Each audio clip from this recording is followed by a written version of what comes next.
Now, we have a concept when it comes to our festivals, to Yom Tov, that 30 days before festival, in particular, Sukkot and Pesach, we're supposed to begin reviewing the laws and intricacies of that festival. So we don't just go through our life and whoop, we're at the festival. We need to be ready for Yom Tov before it begins. There's a second opinion that says, before we all feel a bit guilty for being like a little half of the month late, the other opinion doesn't say 30 days, but 15 days. So if we take that second opinion, we are all fine.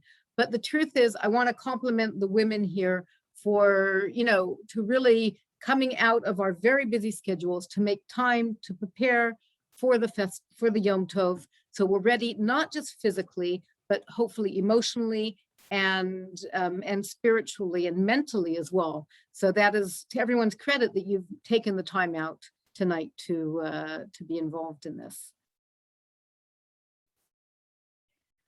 This year we've been subjected to a sense of confinement, to a sense of slavery, servitude, imprisonment. We've been living our lives with severe restrictions, whether it's not being able to get on a plane to travel somewhere or not being able to get into a car to go to another part of the country. We want to visit with friends.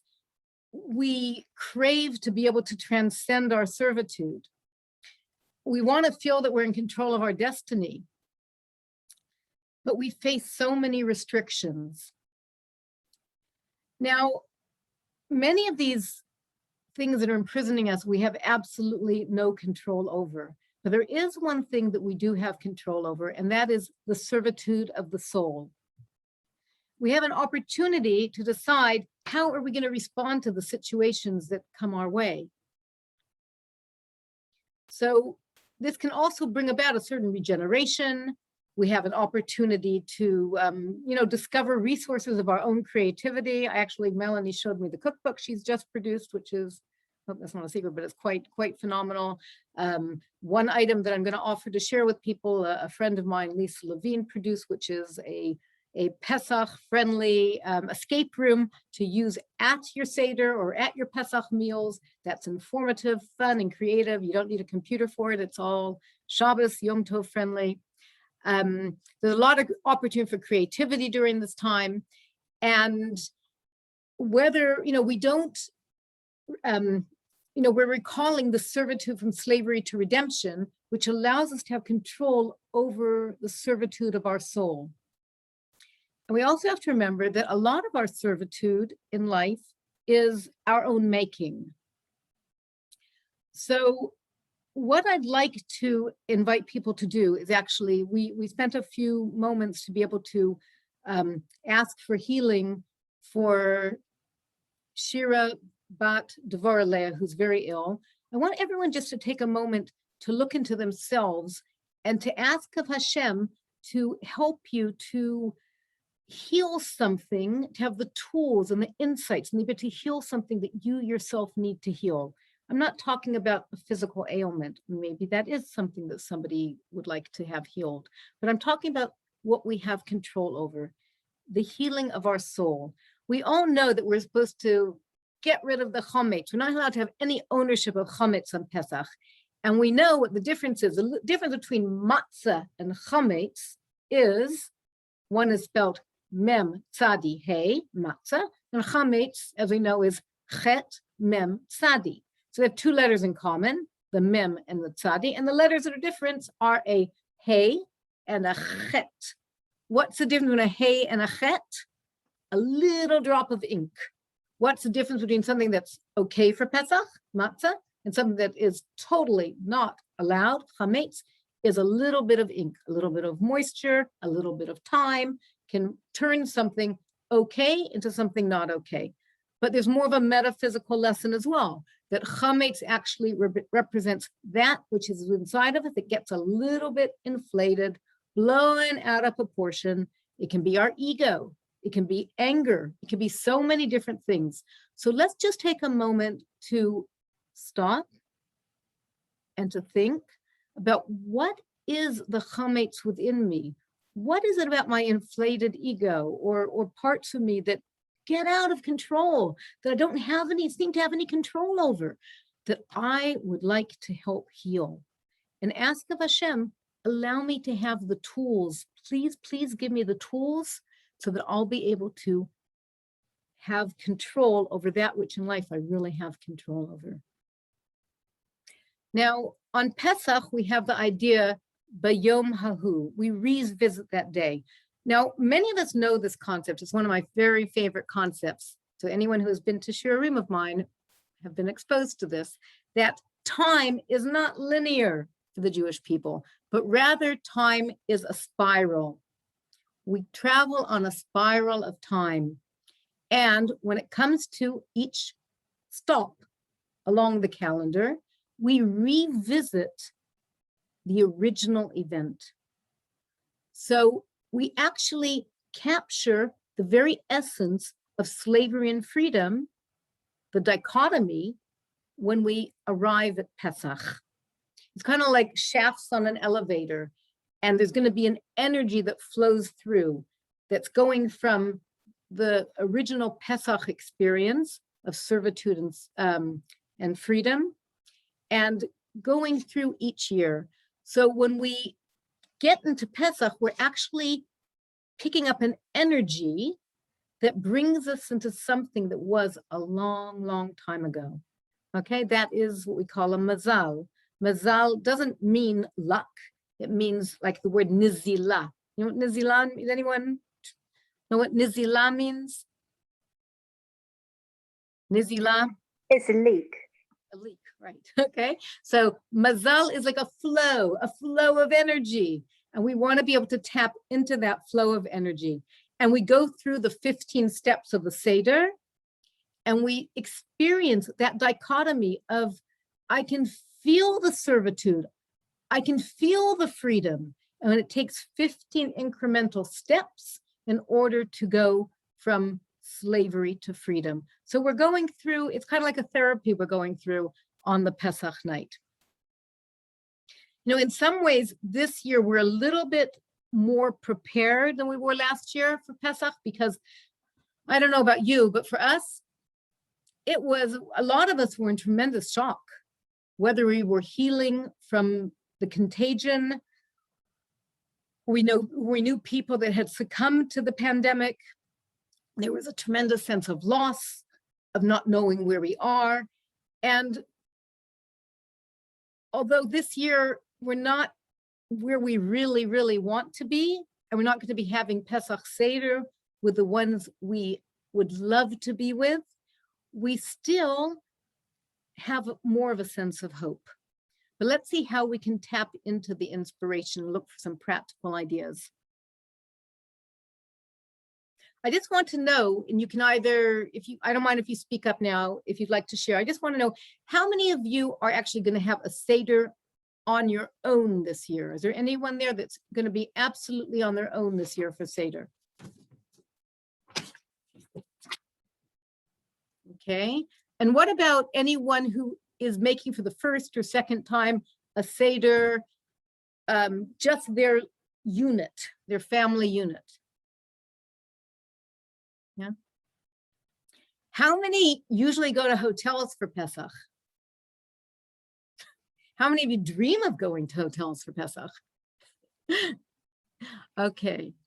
So it seems that for most of us, it's a different, or maybe we're going to be in our own homes and we've been making a Pesach Seder for years and years and years, but we don't have at our Seder the people that we're used to, the friends, the family, the relatives, the certain, some people in a very, very sad situation, the person who led the Seder is no longer with us. And that's a very, very, very sad, hard situation for people to be in this year.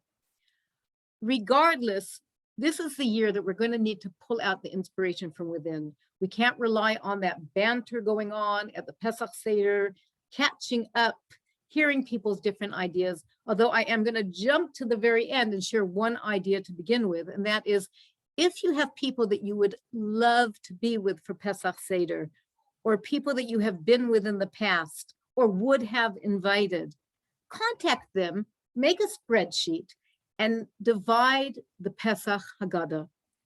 And between now and Pesach, people can choose what they want to take and have them write something up that can be read at the Seder, so that you'll all be sharing with each other what you'll in a sense have a feel for, Auntie so-and-so, and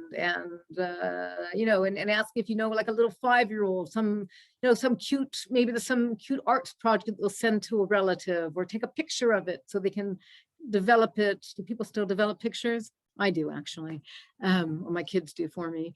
But share before Pesach so you can bring people to the Seder. If you have the opportunity or ability to actually, that you have contact with someone, but you won't on Yom Tov, maybe there's something from their home that you can bring to your Seder table. It might be a vase that makes you think about Pesach, or I'll let you use your imagination.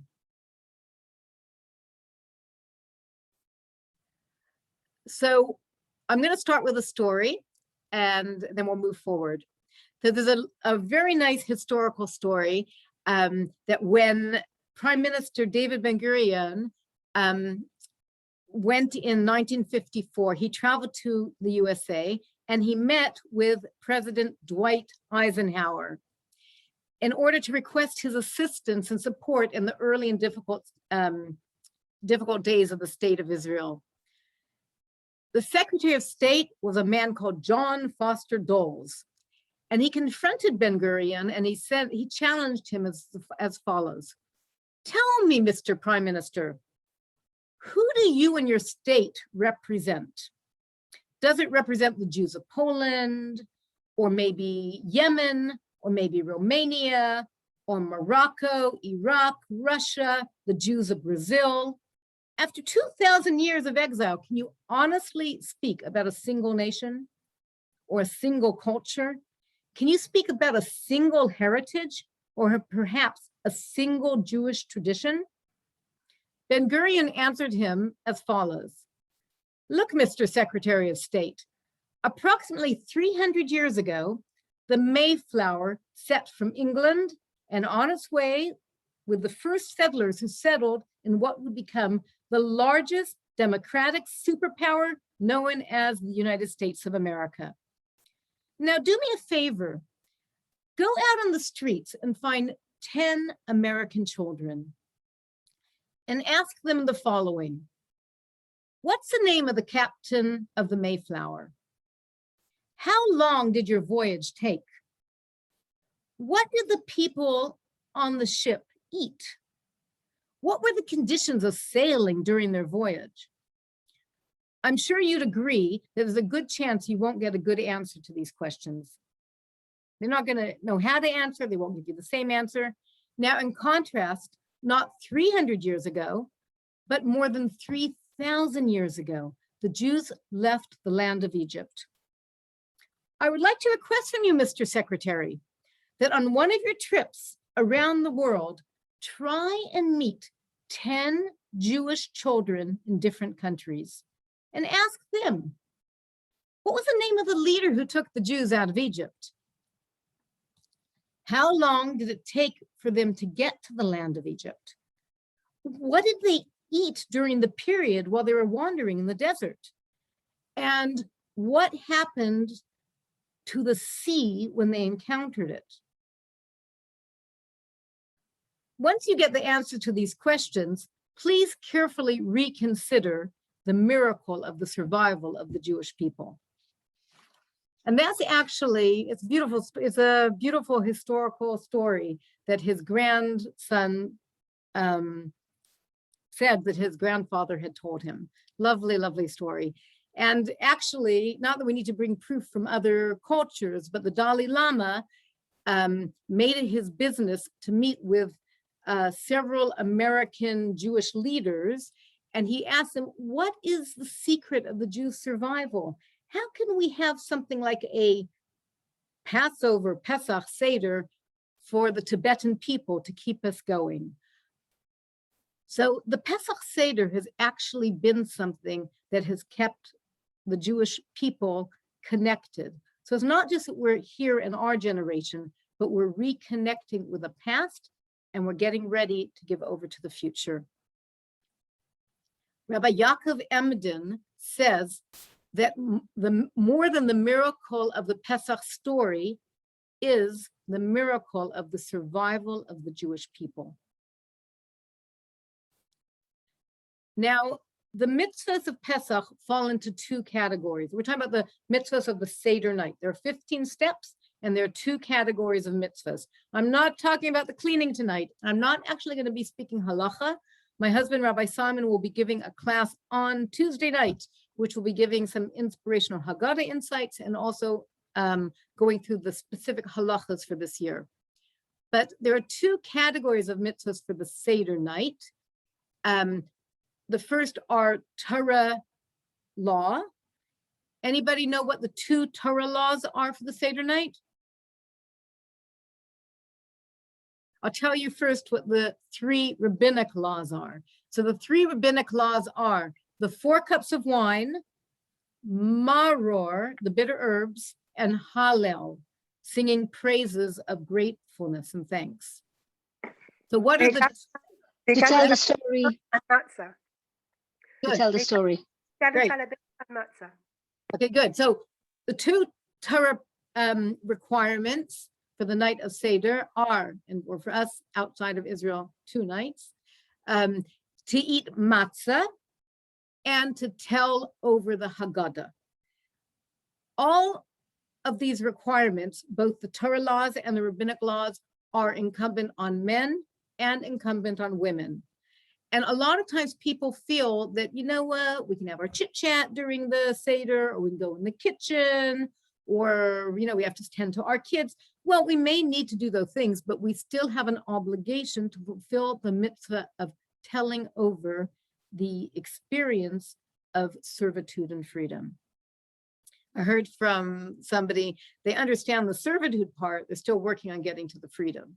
But it's really important, and to quote the great Rav Scheinberg, Alav Shalom, he would say, make sure to take a nap before Pesach, because as women, we need to be there. We need to be present for the telling of the Pesach Seder. And this year it's really easy because Erev Pesach is Shabbos. We need to finish our meal of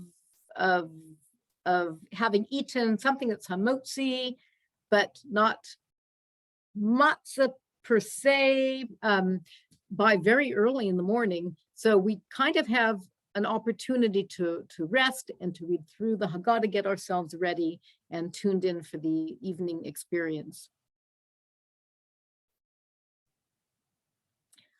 Okay, now we're going to concentrate on one particular aspect of these mitzvahs, and I want to concentrate on the mitzvah of Haggadah, of telling over the Pesach story.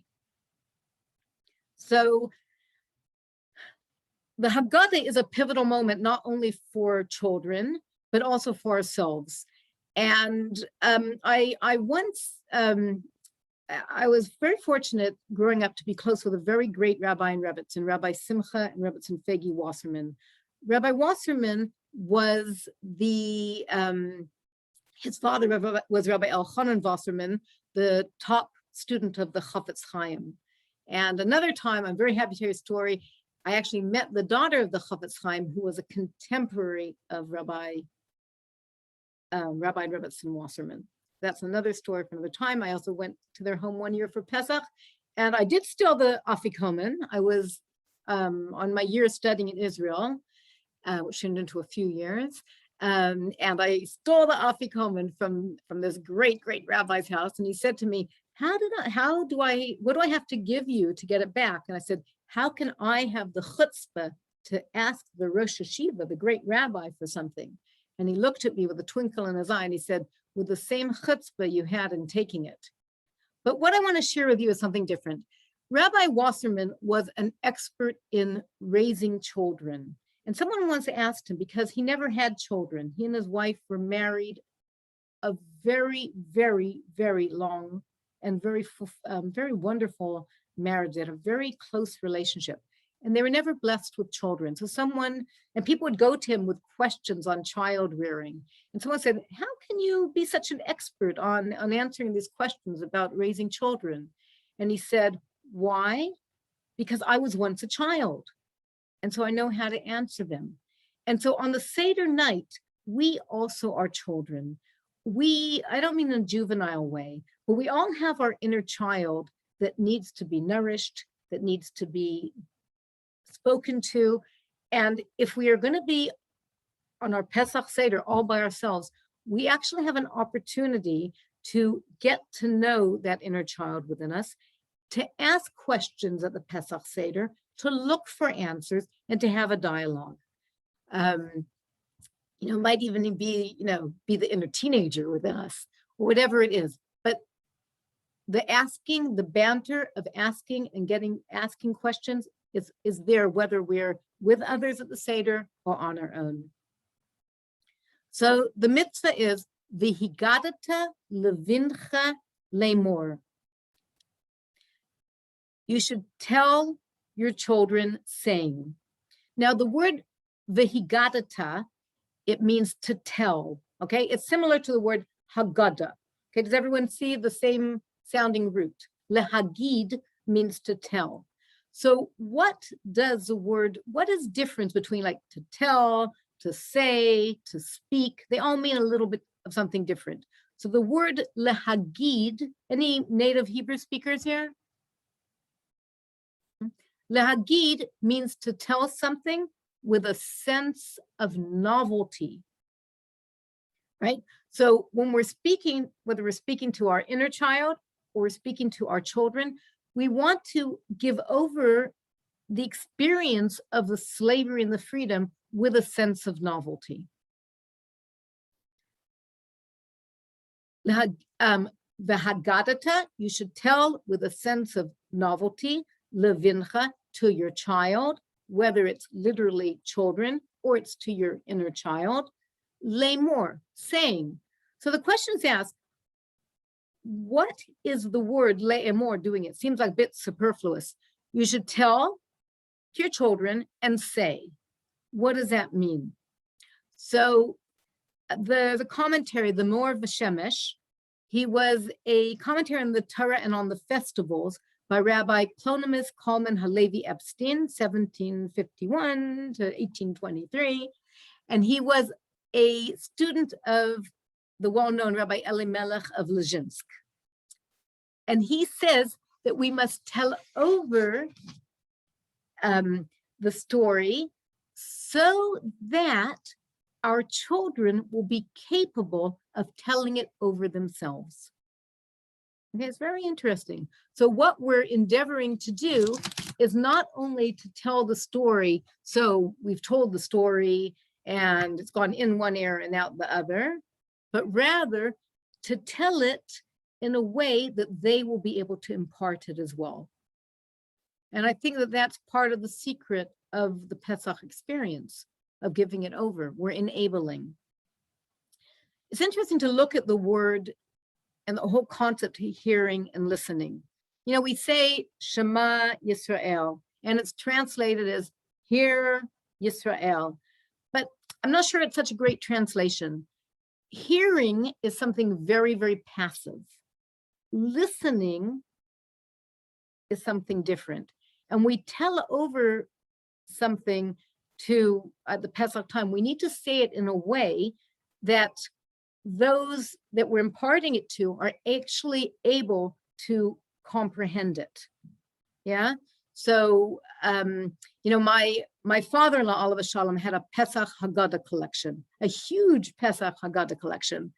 And I think that got into the genes of my kids, because my kids, when they're at the Seder, they'll make a pile of like 27 different Haggadahs that they're going to pull out, etc. But we do the same thing. When we tell over the story, it's a story that each child is going to be able to hear. And at the very end, we're going to talk about different age groups and what the different methods of getting through to different age groups are. You know, there is another difference between hearing and listening. Hearing, as we said, is passive. but we're not always capable of hearing a message. And this was very true at the time of the Pesach story, when Moshe, when it says, "V'lo shamu el kotzer ruach avoda kasha," that they didn't listen when Moshe was telling them about the redemption. They couldn't take it in. Why couldn't they take it in? Because they were in such anguish from their servitude. And anyone who has ever been in an experience of tremendous agony and pain, emotional turmoil, God forbid, loss, there are times when we just can't take in a message. And that takes an extra sensitivity on the part of the person giving over that message, to be able to help the person to get to a space where they can hear that message. And that's part of what we were speaking about before, that, you know, we're going through a very, very difficult, challenging time historically, but we do have control of how we're going to be able to, how we are going to respond to all this pandemic is bringing upon us. And there's a lot of emotional turmoil going on as well. And if we can help each other and help ourselves to be able to get through, whether it's a depression or the tremendous sense of isolation and loneliness, we'll be able to hear messages much, much better. That's something about working through the servitude process. And the Jewish people were not able to. And Moshe said to them, there's going to be redemption. What are you talking about, a redemption? It's really terrible. It's not going to get any better. So at the Seder table, we need to be able to say things over so somebody can hear. The same goes, by the way, I don't know if people know this, but I have another hat that I wear. I'm also a therapist. I do individual and relationship work. And in any relationship, whether it be a marriage or with a child, it's really, really important communication technique that when we're saying something over, we need to be able to say it in a way that the person listening is going to be able to hear it. Yeah. So that's something to think about. So same goes for at the Seder when we're speaking to ourselves, we're speaking to our children. And it's also interesting, it goes the reverse way as well. When we give our children or guests or whoever's at our Seder or isn't at our Seder or self a chance to speak, give them a voice and listen to what they're really asking. Don't just say, oh, that was cute. Get on their level, you know, it's be where they are. One of my grandsons called me today to remind me it was his birthday. Oh, no, not to tell me his birthday's coming. I'm glad he called me a few days before. And he told me what he wanted, which his mother had already told me about, so I could respond. He wanted a pet. He wants a pet. So I don't think she wants him to get a pet. But I really tried to, I didn't say, oh, you don't want to get a pet. I really got on the level of a 5-year-old to be able to listen to him. And then I worked him through how, you know, how he can start by going over to his neighbor's house who has a rabbit and maybe getting to know the neighbor's rabbit and learning about taking care of it, etc. We need to be able to listen and say things so people can hear it and listen to what somebody really is saying to us as well. It's a good lesson. So our goal is that we and our children or people at the Seder are able to actually internalize the Pesach messages of slavery and freedom. And we've got those 15 steps to get us there, because each, you know, we all know that each of the steps is some form of, we have the script, but we also have the what's the word I'm thinking of? The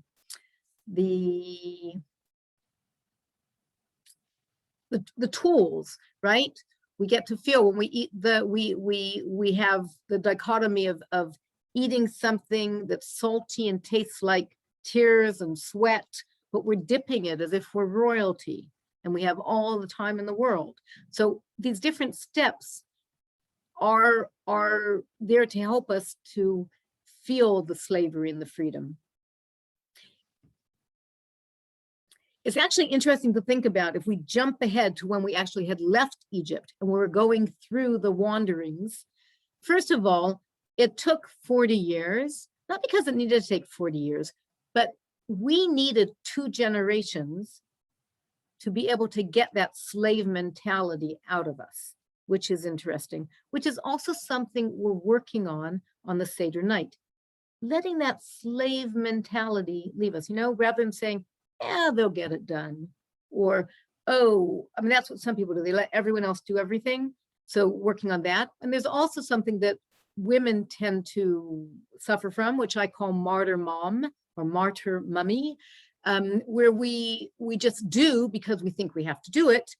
But sometimes we need to learn to be the enablers to let other people to do things as well. So it's interesting to work on getting rid of that slave mentality. But something else happened to us when we were traveling in Egypt. We began to miss Egypt, which is interesting. And the question has been asked, we can take the Jew out of Egypt.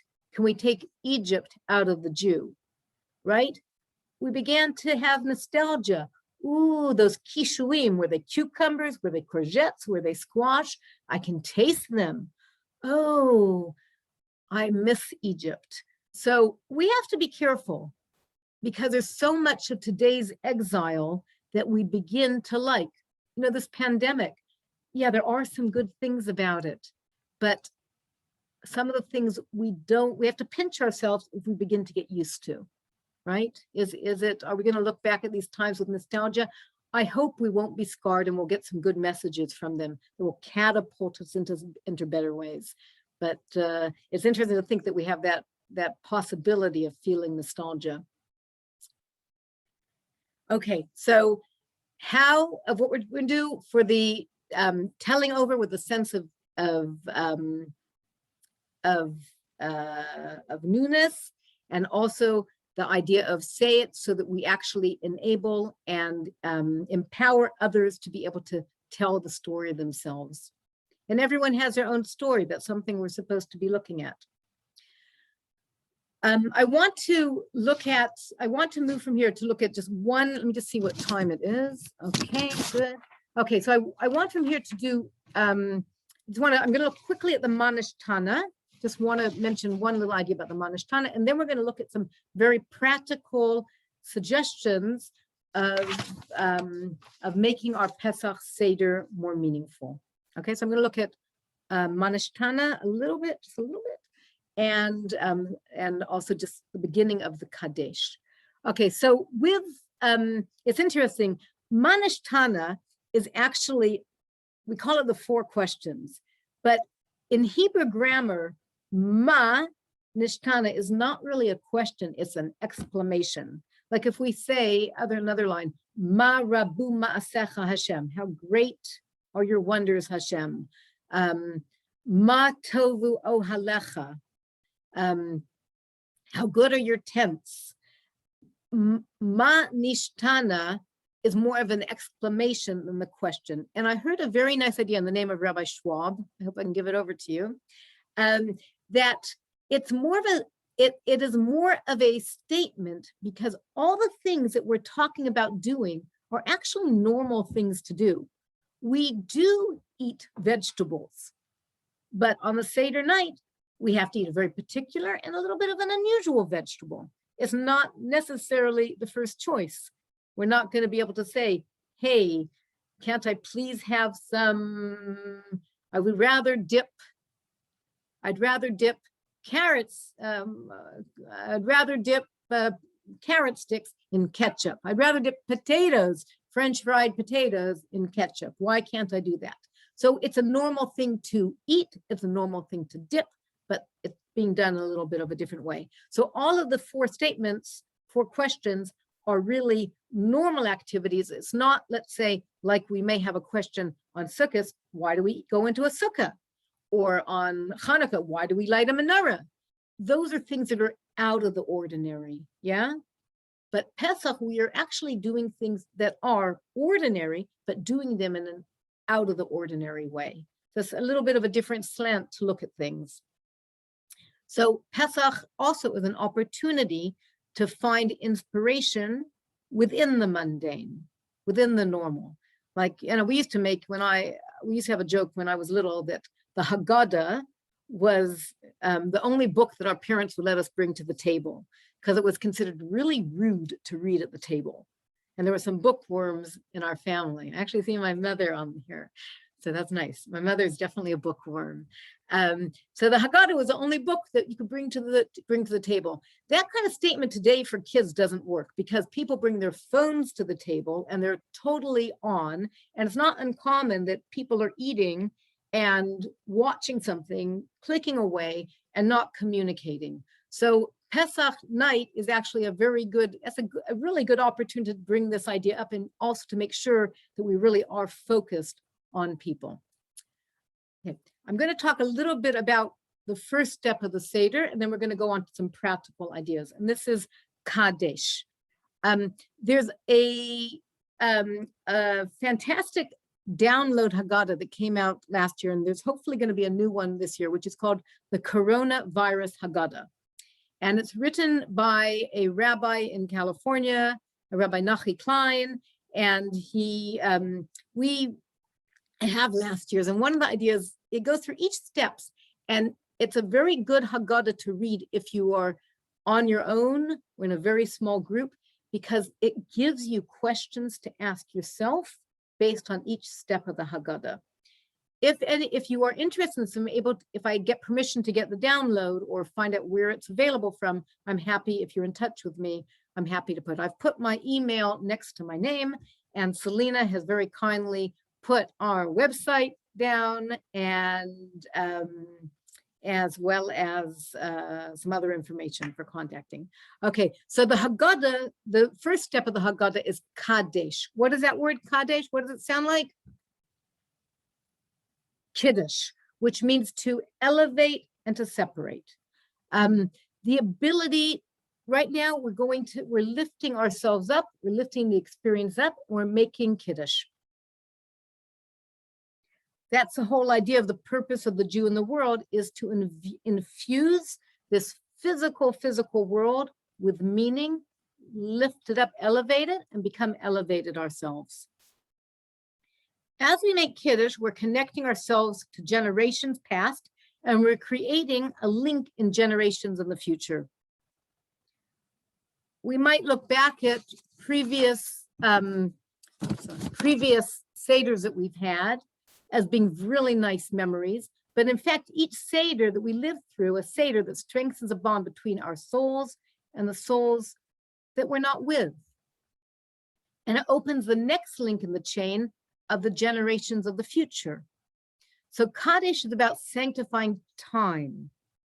Actually, today, if you're in America, or this morning and last night, was Rosh Chodesh, the first mitzvah for the Jewish people, to be aware of time, to have Rosh Chodesh, to sanctify time, that time should mean something, to put meaning into time. So time for us, as we mentioned earlier, is not a simple linear line of the past, present, future. We see it as a guide or boundary to experience in life. Like time, life can flow through us without finding a purpose, or it can be sanctified with focus on how we spend our time and how we plan our daily lives. I heard a few responses to the fact that it's already 1 year since this pandemic started. Someone said, it went so quickly, I didn't really do anything. And another person said to me, wow, it's been a year. I really had an opportunity to accomplish so much. So we can pass through time, or we can let time pass through us, but let's try to learn the lesson, one of the lessons from Kadesh, to make sure that we elevate time and that we're impacted by it, and we impact time as well. So, so as we say Kadesh, as we make Kiddush, we need to pause to recognize the opportunity we have to sanctify ourselves at any given moment in time, to take any event, whether it's a very difficult one or whether it's if it's an easy one, and to elevate it to be something more meaningful. So there may be a lot to be stressed about, and we have a ton to be worried about, but we also need to think about our lives, how we can be grateful, and how we're going to make ourselves get through these experiences. So one point of recognition during this time is actually how we plan our days And for those that had a daily life outside of their home once upon a time, it's been quite a challenge to restructure and create a game plan throughout our day. But we have that opportunity, and that's what's in front of us. So here are 3 questions that are given in the Corona Haggadah to think about when we say Kiddush at the Pesach Seder. So before saying Kiddush, or once we've drunk the wine, number 1, what struggles do you see yourself going through right now? Number 2, what positive things can you see yourself going through right now? What are some of the positive things you could be going through? And number 3, whatever you are going through, aside from making Kiddush, what's one way you can sanctify, elevate the moment you are in? I found that quite impactful. I actually found it really, really meaningful to think about, ways that I can actually elevate the opportunities that are in front of me. So now we're going to go through some very, very practical ideas. And I'm going to open up the floor as well once I've shared, if you want to interject with some of your own ideas at work. Number 1 is go into Pesach prepared. The more we prepare for Pesach, and I'm not talking about scrubbing the floor, I'm talking about preparing, the more you prepare for Pesach, by being familiar with the Haggadah, being familiar with the holiday itself and the deeper meaning, we're going to get more out of it. One of my favorite books that I highly recommend that you not only read yourself, but give it to teens and older kids to read. It's called Dual Discovery. It's a novel that's based on Midrashim, and it actually takes you into the servitude of Egypt. It's a really exciting story. I'm not going to tell you the end, but basically I'll tell you the beginning, that a Jewish couple were unable to have children. And one day the man saw a wagon load of baby boys going to Pharaoh so that he would be able to take a bath in the baby's blood, as we learned from the story of Pesach. And when no one's looking, he takes one of the babies and he brings it home to his wife. Nope, I got it wrong. It wasn't a Jewish couple. It was an Egyptian couple. He takes a Jewish baby and he brings it home to his wife, and he tells her a story that somebody couldn't raise a child. There were no parents, and they're going to raise this child. And they raise this child as an Egyptian. But when the plagues begin, this child is not affected by the plagues because he's a Jew. And it is quite it's quite a fascinating story to learn. And you really feel that you're in the Egyptian process. Even though I turned off my phone, it decided to perk up. So I do apologize. Okay, I'm a bit embarrassing. At least it didn't ring, just the alarm going off. Okay, so I highly recommend that people get hold of this book. It is very light, quick reading, but it's good because it brings you into the sense of what is really happening during the servitude, and it's a good book for kids to read as well. Okay, so another point I want to mention in the way of being practical, that this year it is very much, we're not going to get the inspiration from our guests if we're not allowed to have guests, or from family that's not going to necessarily be with us. So it's down to us to make sure we have the information and we feel inspired ourselves. If we have children at home or teens, we need to make our Pesach Seder kid-centric or teen-centric. It doesn't mean we need to lower what the Pesach Seder is, but we need to give it over to them in a way that they're going to be able, we said, to relate it, so they themselves will be able to pass it on. Now, one of the things that happens is often children do come home from school with copious amounts of what they've learned about the Pesach Seder. So one thing you can do this year, since there may be, especially in England, many meals where you're just going to be, whatever the unit is, by yourselves, to get hold of some little Post-it slips and have the kids put what they want to be able to share per meal. And say it may not work exactly out that way, but they shouldn't feel they have the expectation that they're going to go through all 50 pages of their notes at the Pesach Seder. It's going to be too hard to really listen. So have them organize their notes ahead of time. Other things that can help, there are a lot of games that have been created, and they're educational games.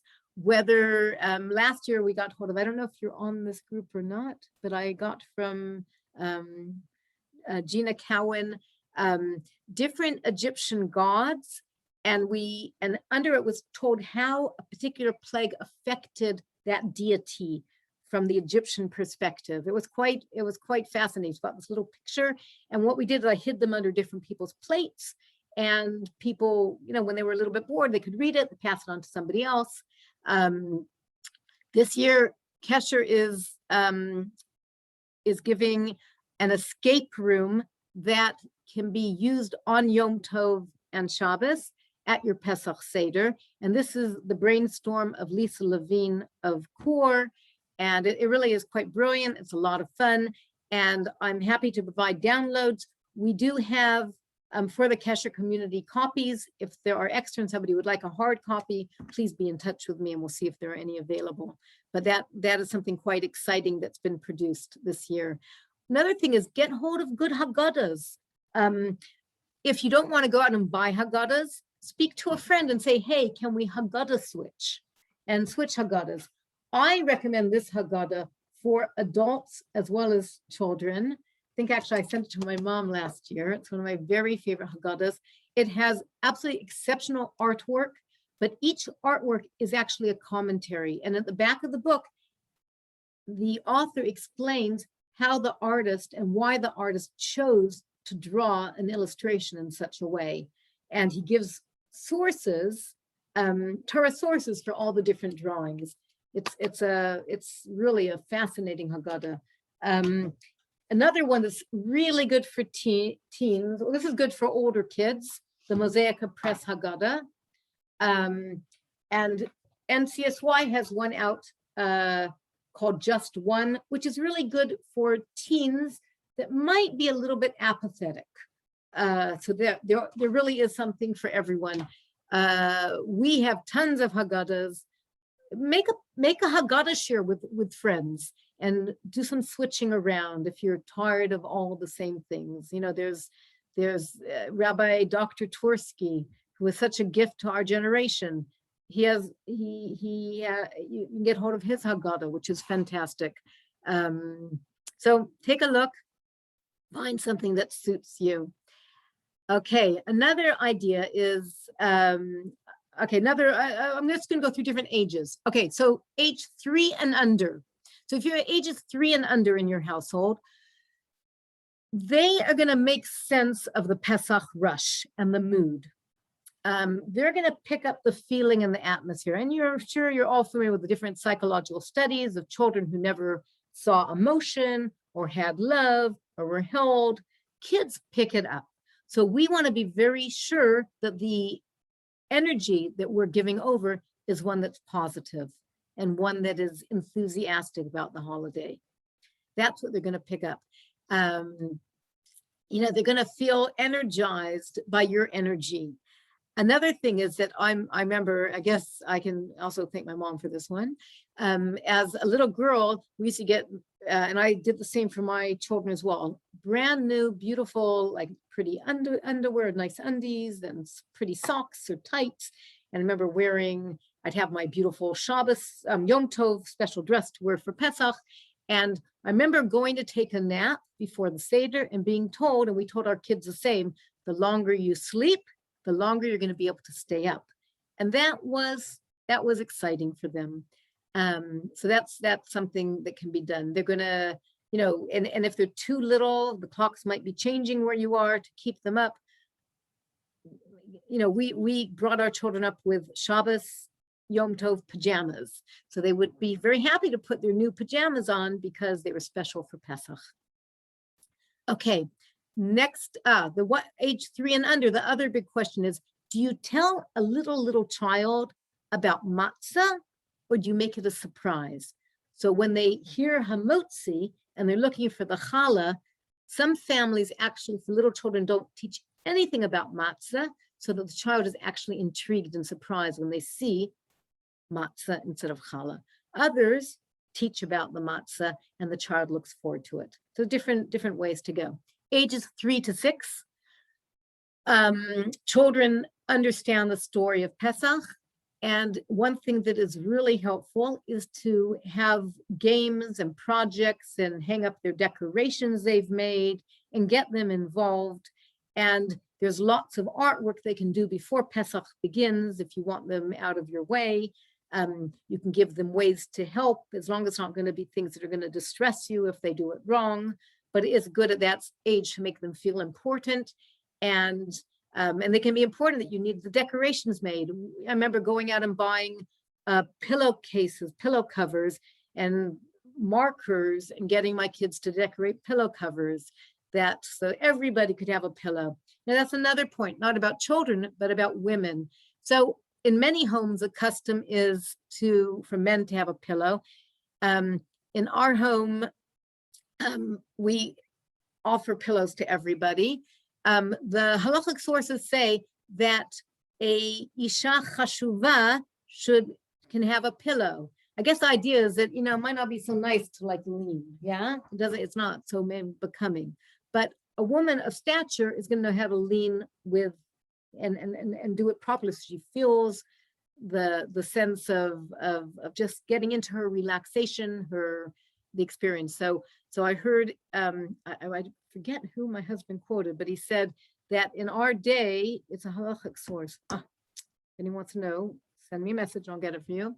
In our day, all women are chashuva. All women are important, women of stature. So certainly, if those women that are on today learning more about Pesach are certainly women of stature. So enjoy the pillow experience. And if you have little kids, get them to decorate them for you. There's tons of activities that you can find online for Pesach. Okay. That's ages 3 to 6. Ages 7 to 11. Okay, again, arts and crafts beforehand is great, but it's really important to give children chores and suitable tasks. Make a list of what needs to be done. Let them choose. And might even be checking the romaine lettuce, and you're going to give a certain amount of money for every bug that's found, so that you find if it's clean or not. You might give something else. Get the children involved in setting the table. This year, because it's on Shabbos night, on Saturday night, Motzei Shabbos is the first Seder, I'm actually planning during the week next week to set my table, lay the table for Pesach, make it beautiful. And we're fortunate we have our nice table in the kitchen, and we're going to have our Shabbos meals in there, because I'm not going to be allowed to set up for the Pesach Seder until Shabbos is out. So I don't want to have any stress. I want to have my table all ready beforehand. And also the anticipation of the Pesach Seder will be in the air if our home looks like the Seder is about to begin, even though it will be done a day or two early. Okay, so age 7 to 11, absolutely appropriate to give tasks. What about the 11 to 14 or older kids? What do we do? How do we make them feel important? And again, I think it's important to let older kids choose tasks, let them know what you need done, but offer like some type of activity as a reward for getting everything done. That we're gonna go out, and after this is done, we're gonna go with nowhere to go out in London, but there's Deliveroo. We're gonna get ice cream, or we're gonna find something they like and celebrate with some activity. You might need all those potatoes peeled or the maror peeled. I actually like that job. Make sure to put on music and have yummy snacks available. If it's only you alone that's getting ready for Pesach in your house, put music on, or find something interesting to to intellectually stimulate yourself while you're studying. One year I did my Pesach cleaning to Rabbi Beryl Wine's history tapes. I've done them to my husband's history tapes. I have my favorite shiurim I like to listen to. So put something on and listen to it. The other thing that's very important is to make sure that we share on the run up to Pesach what we call hashgacha stories. Let our kids know that that God runs a world, and that we are supposed to be using every opportunity to live life to its fullest. Give over messages of hashgacha pratit, how we see divine intervention going on. That's an important pre-Pesach message to give over. The other thing I just would like to recommend is also, don't go crazy with the meal for the Pesach Seder. We eat so much in the run-up to the meal, we're not that hungry. I actually get my desserts ready, if it's cakes, on a tray beforehand.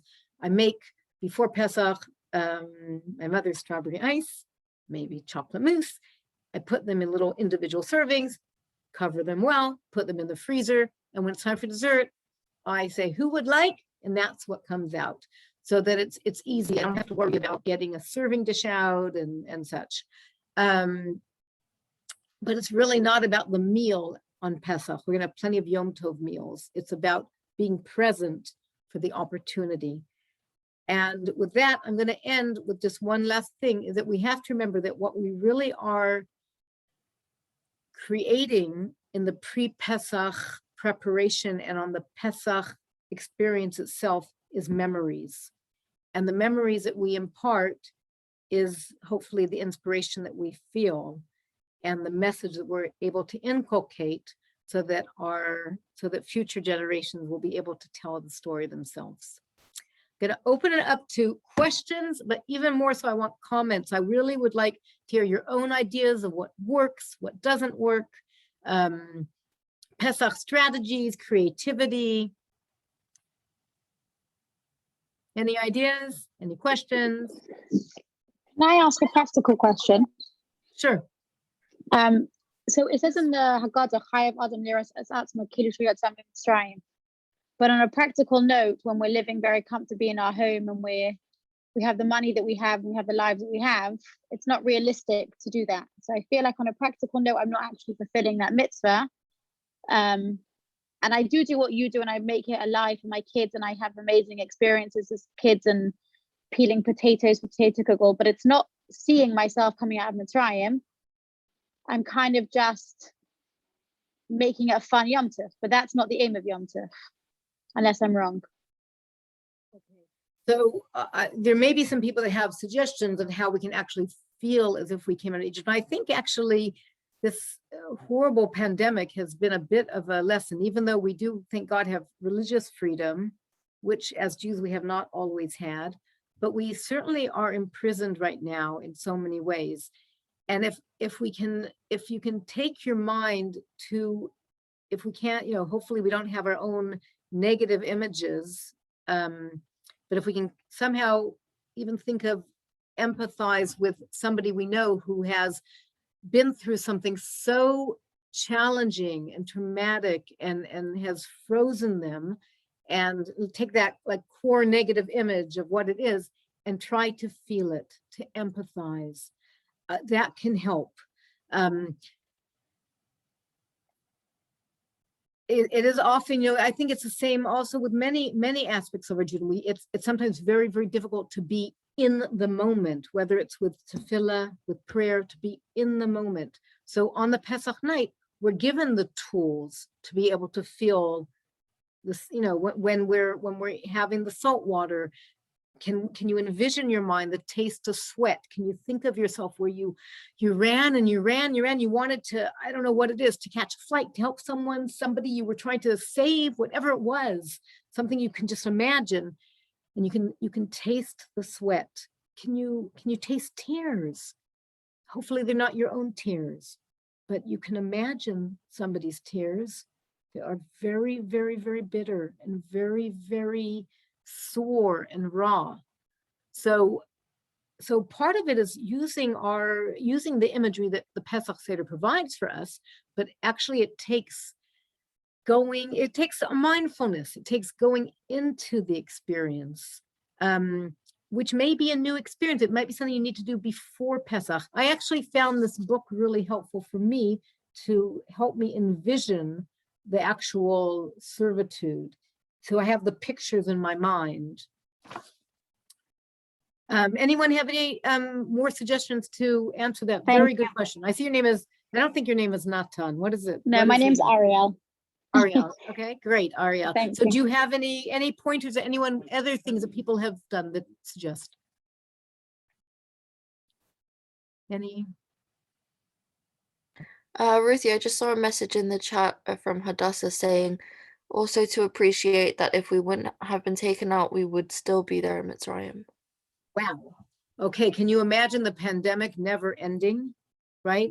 Can you imagine going through such a catastrophic experience that it doesn't end?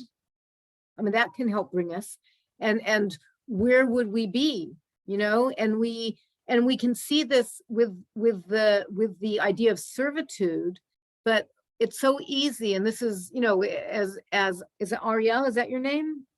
That asked the question. Yeah.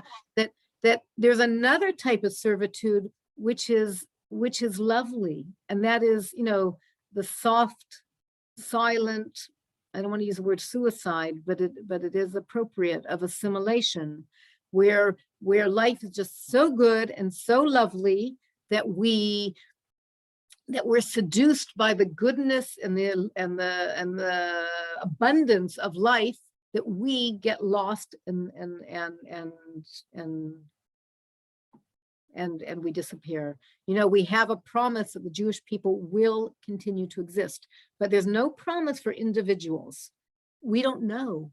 And that is also something to think about at the Pesach Seder. What is my role? What can I carry on? What can I give?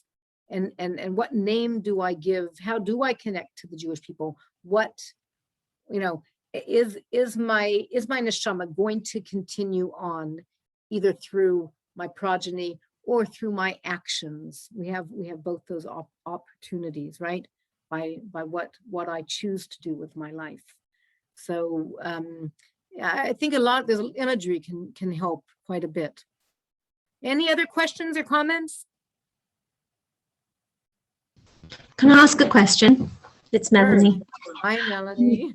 I would love to know how people use their tables to bring an atmosphere to Pesach. I remember growing up, the table was beautiful and it was white and everything was very Yom Tov, whereas other people are very creative with their tables. And I don't know which way to go. I don't quite know how to strike a balance if I use both. So I'd love some suggestions that people have. Why can't you use both? I mean, you are supposed to bring your most beautiful things to your Pesach table. And it is supposed to be, feel like a sense of magnificence and opulence and freedom, but there's also room for creativity. So yeah, there's definitely, you can do tablescape. It can be, what type of creativity are you thinking about? I don't know, you have people who use their Lego pieces and make, the Jews crossing the Yom Tov, or you have people who have sand and have, very multi-sensory tables. But I just... They have, sorry, I missed that one. They have what? Sand, making like pyramids. I don't know, but for me, I don't know. I'm just trying to figure out how to pitch it. This is only our second doing it ourselves. So I'm just really figuring it out. So I find it like the sand on the table. I would want to wonder halachically what I'd be able to do with that sand on Shabbos. So just figure that one out. I did once have Pesach Seder in part of Israel they gave back to Egypt after Pesach. I was in Yamit one year and we were actually surrounded by sand. It was quite an experience, but there are things you can do. And also there's lots of meals on Yom Tov to be able to do, you could choose to have one meal very opulent and another, bring out the creativity in the tablescape. Ruthie? Prepare beforehand. That's Charmaine. Yes, can I add that there's lots of things you can do with kids. Like we do when they were littler, we did frogs, plastic frogs and kinim. So we had little chocolate for all of the plagues. We made up something that they could chuck around the table. Okay, the table got a bit messy, but it didn't matter. They got involved in all of the different plagues. And also last year was the first time we did the Seder on our own, because normally we do it with our in-laws, and it was amazing. We had nothing because obviously we didn't have enough pots and pans, and had to go out and There get was stuff, nothing. etc. We hardly had much. Some people hardly had. I mean, it was like Yeah, rationing. so us. and we didn't have a cover for the matzah, so I had some silk, and my daughter painted a beautiful matzah cover, so just the kids got involved. The kids got really involved, and I think that's what you need to do to get them all involved. We always got them involved, and they get talking, and they, right from the beginning. So and I did this with my friends' children when I was in England. I wasn't married at the time, but I went to many Seder tables with my friends, and they were all very creative about it. They all sort of added things for the kids that kept the kids awake, and they got curious and they got involved. So I think part of, just because I think I can read Melanie's mind a little bit, is that I think that you want to have a balance between things that are cute and sweet and things that are meaningful. So, so for some it works to do the marshmallows and the frogs, and others say, I don't want that on my Pesach Seder. But you have to do what's age appropriate. And I think you also have to balance what we give the kids with what we need, or what others at the Seder need as well. So that is something. I just want to add also, I learned from Rabbinic Zipporah Heller. So one time I did her shiur, because my in-laws are Sephardi, and my father-in-law reads the Seder, the Haggadah really quickly. Nobody gets involved. He does it. And my kids were, they'd been doing it in school. They wanted to add their bit. So it was really negotiating before we got that. So that's what Rabbi Teller said. You should negotiate, beforehand.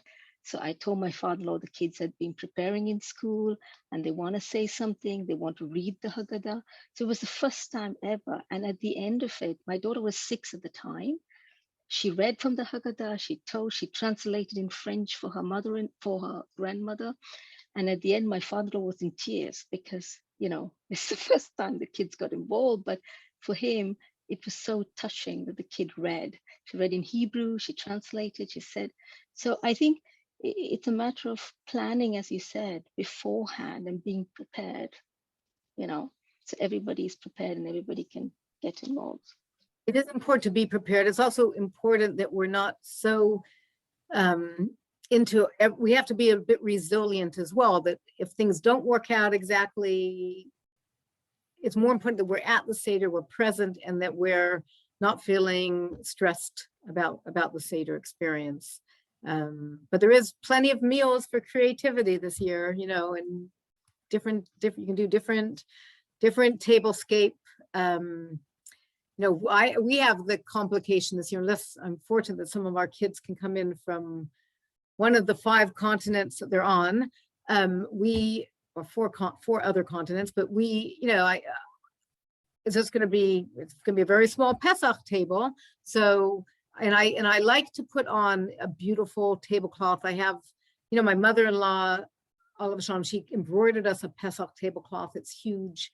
I put underneath it a beautiful Shabbos table with my sister. There's lots of bits of my family I grew up with that I feel comes into the memory pot of our Pesach Seder. And I have to figure out a way to do that for like a small group. Last year it was the same small 3.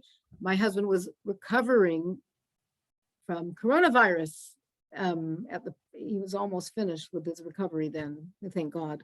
But we just that is something, to think about the servitude that we do go through. All right, we're gonna I'd like to know if there's any other questions, comments.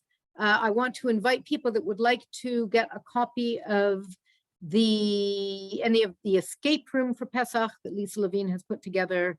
You can be in contact with the email address or go onto the Kesher website. If you'd like to listen to any of our shiurim, we have our Kesher YouTube channel, Jewish Wisdom for the Soul and Mind. And if you have any particular questions, please ask. Any other comments or suggestions of things you've done before that have worked, suggestions to give? I just want to say that I think Charmaine brought up something which is really interesting, and that is the tension between Haggadah lebincha, of telling your child, and actually the people at the Seder table going through that experience for themselves. And I think that that's what she was saying about the negotiation. You know, it's not that somebody wants to, you know, kind of take the whole thing for themselves, but they actually have a halachic obligation, a direct obligation, to tell the people at the table at Haggadah lebincha. And I think that that's you know, the interesting thing, especially, you know, maybe from a Sephardi background, where things are very kind of, you know, male-centered and patriarchal-centered. So I think that there is that balance of being able to say your own story, what you were saying with Haggadah, to actually tell something of yourself or make it something which is an experience to you, and balance it with, you know, somebody's halachic obligation of actually telling their child. Beautiful. So we have to negotiate, we have to balance. And I think we also have to remember, it's not just words that we're saying, it's actually a script to help us to experience the dichotomy between slavery and freedom. So that's our opportunity. And also it is good before Pesach to get kids that come home with their copious notes to say, I'm so excited about what you have, let's divide it. Make sure everyone gets the limelight, give the little kids earlier on. You may have to change seating around during the meal to be able to give different kids, make them center of attention. But we all need to think creatively. Okay, I'm going to say thank you very much to everyone. Again, Refuah Shalema to Shira Bat Devora Leah. She should have a smooth healing, please God, and all of the Chole Yisrael, all that are ill. We should be able to heal our own demons, and there should be a solution that Hashem gives us clarity why we've gone through this pandemic, and we're able to heal ourselves to now move forward on to true freedom. True freedom. Thank you very much. I wish everyone a wonderful, wonderful Yom Tov. If anybody here has ideas, this is part of Kesher Spiritual Spa, which are programs that take place for women. If you have specific topics that you're interested in having covered, please be in touch. Yep, thank you very much.